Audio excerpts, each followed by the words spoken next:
Hi, dis wonderlik om jou aanlyn saam met ons te hê. En ek is so bly dat jy saam met ons ingeskakel is, want ons begin vandag met 'n splinternuwe reeks vergifnis. Vir die volgende 3 weke gaan ons diep delf in iets wat elkeen van ons raak. Petrus vra vir Jesus, hoe moet ek vergewe? En Jesus antwoord op 'n manier wat alles kom verander. In vandag se boodskap vra ons die vraag, wat is vergifnis? En volgende week gesels ons oor hoekom ons moet vergewe en dan sluit ons af met wat gebeur na vergifnis, die genesingsproses. Ek glo hierdie reeks gaan die mens kom vrymaak en dalk selfs vir jou. Want vergifnis is om die gevangene vry te laat, net om te besef dat die gevangene was eintlik ek en jy. So sit terug, maak jou hart oop en kom ontvang wat God vandag wil doen. En dan is dit nou my groot voorreg om vir Anita van der Berg aan jou voor te stel. Sy goeiemôre Kaleido kykers. Ek hoop julle sit daar in julle beddens of daar op julle banke en julle geniet vanoggend se teaching wat ons gaan gee oor die belangrikste onderwerp eintlik in die skrif. En dit is forgiveness versus unforgiveness. En vice versa. So mag julle vanoggend julle water, julle koffie, wat ook julle al het, en kom skryf sommer net nader, bring pen en papier en kom skryf neer, want ons kan altyd terugverwys na wat iemand preek as jy so 'n bietjie aantekeninge maak. Nou ek gaan praat vanmôre oor Matteus 18 waar Petrus na die Here toe gekom het en hy het gesê, Jesus, hoeveel keer moet ons vergewe? En Jesus begin self praat. As jy die stuk gaan lees in jou Bybel, sal jy sien dit is Jesus wat self met sy disippels eintlik praat. En hy sê vir hulle 70 maal 7 keer. Nou jy gaan sien, Jesus gebruik altyd 'n storie om iets te verduidelik en om 'n punt te maak uit sy storie uit. Nou ek gaan jou die hele storie vinnig in 'n paar minute vertel. Is Jesus het gesê die koninkryk van God is, en dit word vergelyk soos 'n koning wat rekenings, kan ek sê, begin settle het met mense wat hom geld geskuld het. En hy roep 'n man in wat vir hom 'n groot klomp geld geskuld het. En in die Bybelse tyd, wat het hulle met jou gedoen? Het jou familie gevat? Hulle het jou skaap en jou bokke en jou vee gevat en jou besittings en hulle het uiteindelik verkoop om jou skuld te delg. Maar hierdie man was verskriklik in skuld by die Here. En toe hy sien dat hierdie koning gaan eintlik alles verkoop, sy livelihood gaan hy eintlik verkoop om dit wat hy skuld te delg. En hierdie man gaan val voor die Here neer. En dit is nie baie keer wat ons doen nie. Ons kom agter ons doen iets verkeerd, dan val ons voor die Here neer en ons sê, Here, asseblief vergewe my. En toe kyk die koning na hierdie man en hy kom agter, Jesusie, maar hierdie ou het rarig in sy hart, vra hierdie ou, hê net 'n bietjie kompassie op my.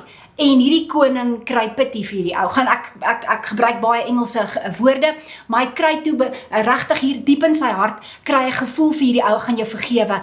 En hy besluit net daar om jou vry te maak van sy sonde. En wat gebeur met my en jou? Ons vra vir die Here, Here, kom help my. Here, help my, ek vergewe my. En die Here doen dit dadelik. Maar wat het hierdie man gaan doen? Net om aanleiding gee waartoe ek wil gaan. Hierdie man loop toe uit die paleis uit en hy stap 'n entjie deur die stad en die volgende kom hy by 'n ou af wat hom geld skuld. En dit is nie presies soos ons werk vandag nie. En hy gryp hierdie ou en die ou sê asseblief en my nie toesluit. Hy sê ek gooi jou in die tronk. En hy het glad nie soos die koning pity gehad op hom nie. En hierdie ou word in die tronk gegooi. En die koning se amptenare vind uit van wat het hierdie man gedoen wat God nou net vrygemaak het. Ag, die koning nou net vrygemaak het van dit wat hy hom alles skuld.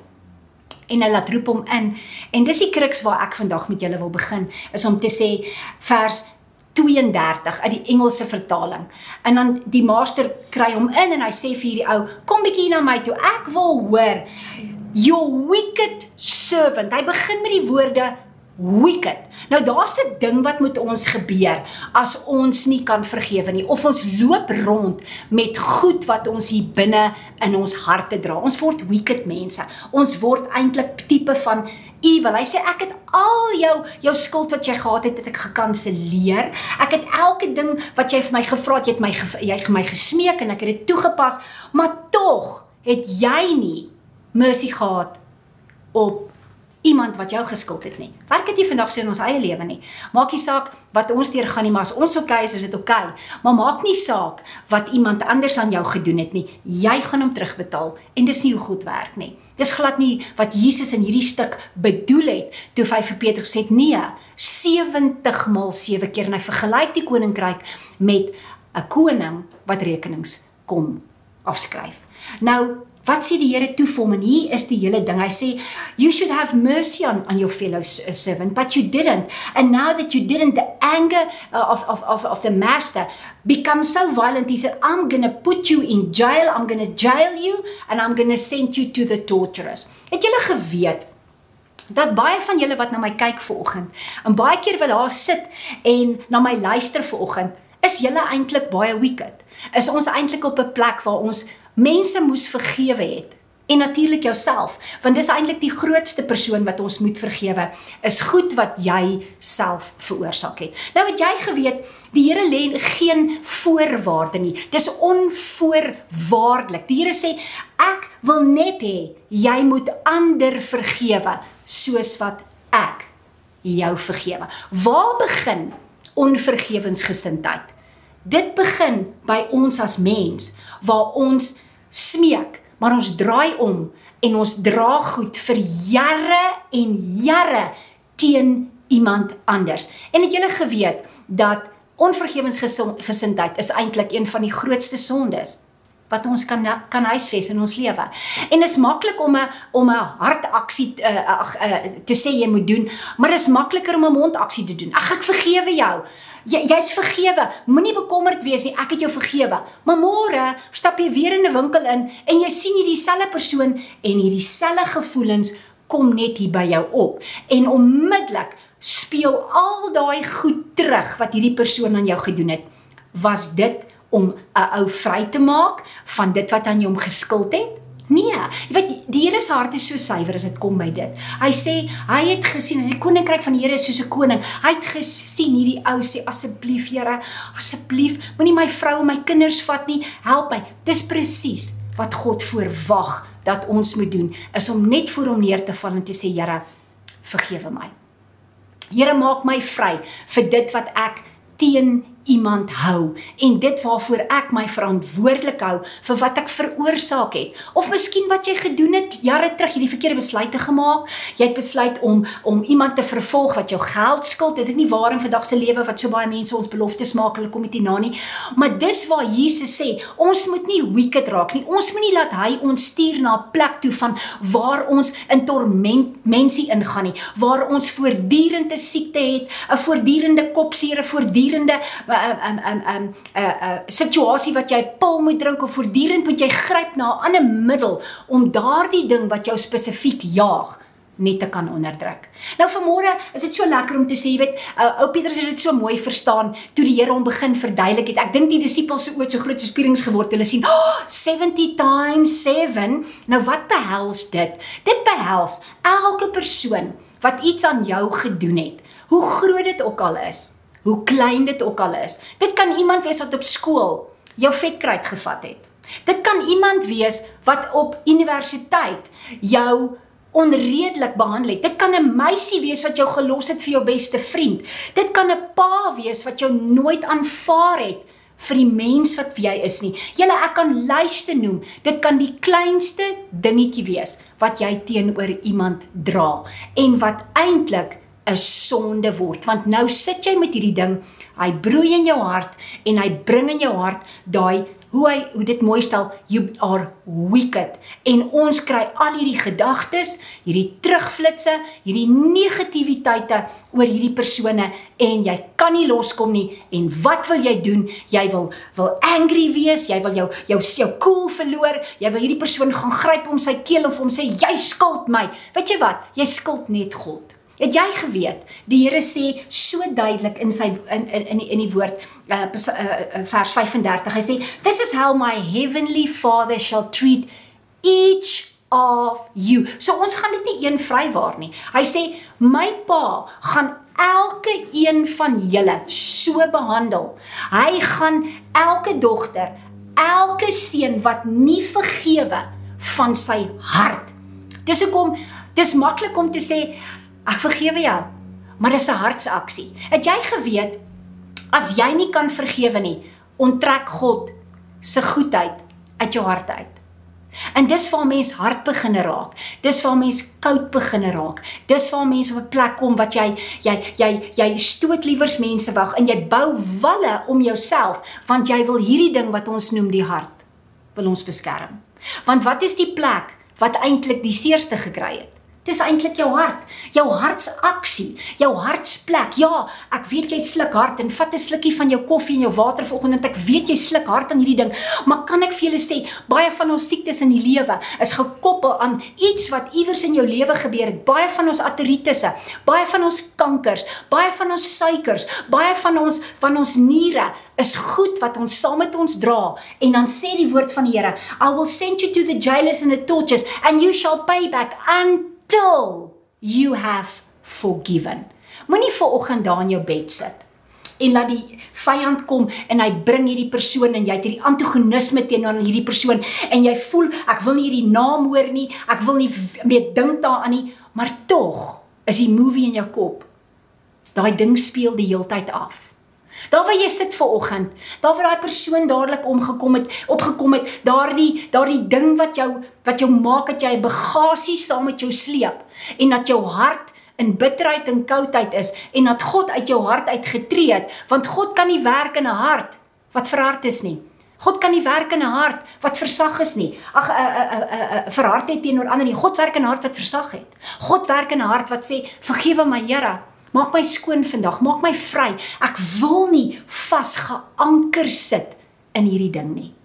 Hoeveel van julle kan vanmôre is daar waar jy sit by jou huis, miskien dalk in jou studeerkamer, miskien sit jy dalk daar op jou stoep en jy drink 'n koffie, miskien is jy op 'n ver plek van ons af, maak nie saak waar jy jouself bevind nie, maar ek wil vanoggend vir jou kom vra, wie is daar wat jy moet vanoggend vergewe? Wie is daar wat jy voel jou so diep gewond het, dat jou hart God nie kan toelaat nie, en dat jou hart nie ander kan inlaat nie. Dis 'n plek waar ons kom waar ons, ek noem dit shutdown mode bereik. Jy bereik afsluitings stadium waar jy niemand naby jou wil hê nie. Jy raak soos 'n spinnekop wyfie, jy wil hom net buite sy naby jou kom of daai persoon. Ek wil vanmôre vir jou vra daar waar jy in jou bed sit. As jy voel daar's enigiets wat jy teenoor iemand het, gryp daai pen en daai papier en jot dit neer, skryf dit neer, sê Here, ek kan my pa nie vergewe nie, want ek en hy het nooit 'n verhouding gehad nie. My pa het liewers ander mense in sy lewe toegelaat en nie vir my nie. Here, ek wil my ma vergewe dat sy so harde vrou was, dat sy ongenaakbaar was, my nie geleer het hoe om 'n mans te aanvaar nie. Here, ek wil my sussie vergewe, omdat my sussie altyd alles gekry het en ek niks gekry het nie. As daar enigiets is wat jy vanoggend voel, jy moet voor die Here bring, wil ek vanmôre 'n Matteus 18 uitnodiging na jou toe lê. Kom ons vergewe. Kom ons doen wat Jesus sê, 70 maal 7 keer. Dis baie per persoon per dag. En ons gaan dit word 'n lewensaksie hierdie. Dit word nie 'n once-off en jy stop dit nie. Hierdie is 'n ding wat jy voortdurend daagliks in jou lewe gaan toepas. Maak nie saak of jy in die bediening is nie, maak nie saak of jy 'n sakeman of 'n sakevrou of 'n mamma of 'n pappa of 'n ouma of 'n oupa is nie. Jy gaan hierdie ding toepas until the day God jou kom haal.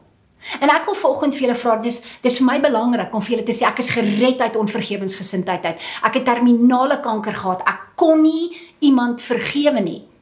En die dag toe ek my hart uitstort en die Here sê, hier is dit, vat dit, ek wil dit nie meer nie, dit word te swaar vir my. Daai dag genees die Here my. En daai dag neem my lewe 'n radikale ommekeer. En tot vandag toe pas ek hierdie selfde beginsel van Jesus Christus toe, om te sê, Here, ek bring meneer X en mevrou Y en meneer Z na U toe, want ek maak 'n keuse om dit wat Jesus as 'n wet ingestel het. Dis wetties om te sê, ek vergewe jou 70 maal 7 keer. My uitnodiging vanmôre is, daar waar jy sit, daar waar jy koffie drink, daar waar jy net luister, daar waar jy soms so in ongeval het en ewe skielik dalk in trane uitgebars het, want dis wat ek gedoen het, ek het in trane uitgebars en besef, ek is bitter, ek is hard, ek is ongenaakbaar, en die dag toe ek vergewe, toe word ek the joy of the Lord, en hy is my strength. En ek wil vanoggend vir jou sê, kom ons gaan vanoggend, en kom ons maak 'n keuse, om elke persoon, weet julle wat, dis my belangrik, Want God is 'n baie spesifieke God. Hy het nie net 'n roos gemaak nie. Hy het rose gemaak, verskillende kleure, verskillende vermengings, verskillende geure en so is ons elkeen verskillend. En so wil God hê, as jy 'n leeu is jy nie 'n tier nie, as jy 'n tier is jy nie 'n palmboom nie. Jesus het 'n spesifieke manier gehad om 'n ding te doen. En jy gaan spesifiek moet neerskryf vir die Here. Here, ek wil Johan kom vergewe, want Johan het jare terug my hart gebreek en my gelos vir sy beste vriendin. En van vandag af kan ek nie 'n man, van daai dag af kan ek nie 'n man vergewe nie. En ek wil u kom vra om my te help om Johan te vergewe van my hart. Want ek het in hierdie jare wicked geraak. Ek het in hierdie jare, het ek my pad met pyn gaan stap, ek het my pad met torturing en ek, daai goed wat jou die hele tyd kom pla. Daar waar jy pilletjie moet drink vir elke ding. Daar waar jy sê, o, jy is hierdie heup van my. Daar waar jy moet sê, ek het voortdurend 'n probleem in my skouer. Nie alle siektes is gekoppel tot dit nie, maar ek het uitgevind oor 'n tydperk van 35 jaar in my lewe, dat 98.9% van al die siektes is gekoppel aan onvergewensgesindheid. So ek wil vanmôre vir jou kom vra, maak vir my 'n lysie. En vat die persoon wat God heel eerste gebring het in jou hart. Wie dit ook al is. Sê Here, ek besluit. Ek wil, soos daardie man wat die eerste keer gesê het, asseblief Here, jy kan nie alles van my vat nie. Because God's going to take your peace from you. God's going to take the presence from you.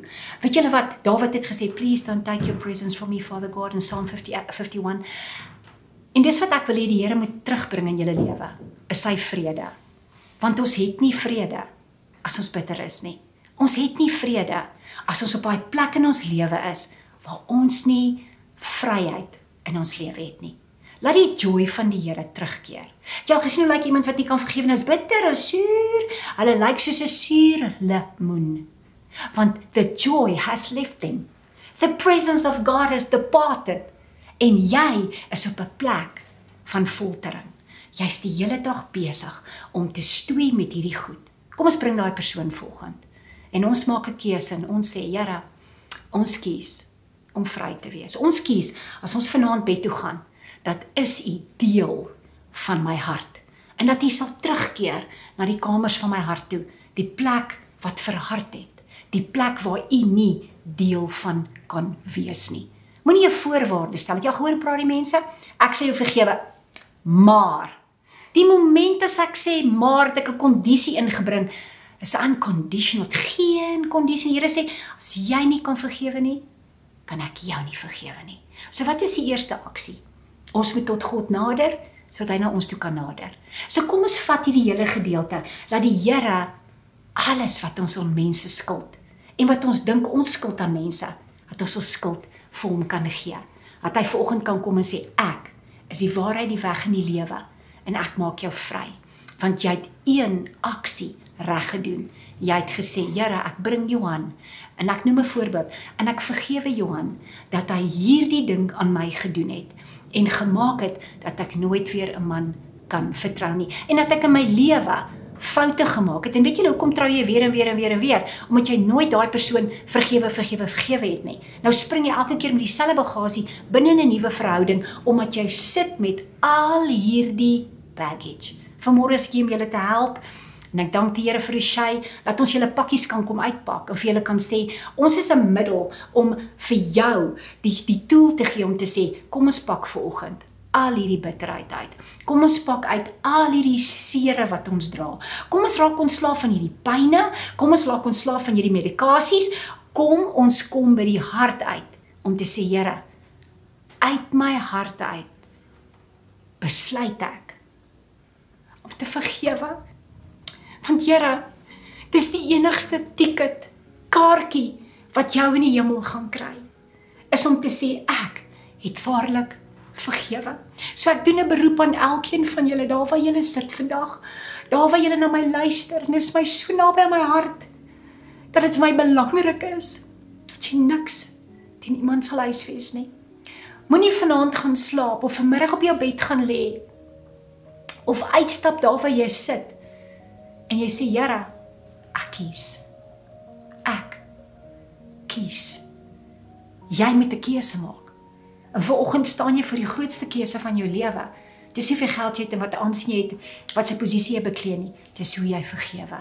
Dis hoe jy na die tyd 'n versagting in jou hart kry om weer by die hart van Jesus Christus uit te kom.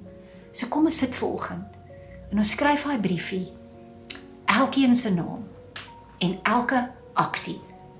Everyone, for every single thing what your brother and your sister did to you, en vergewe, en kom vry, en laat God jou vry maak.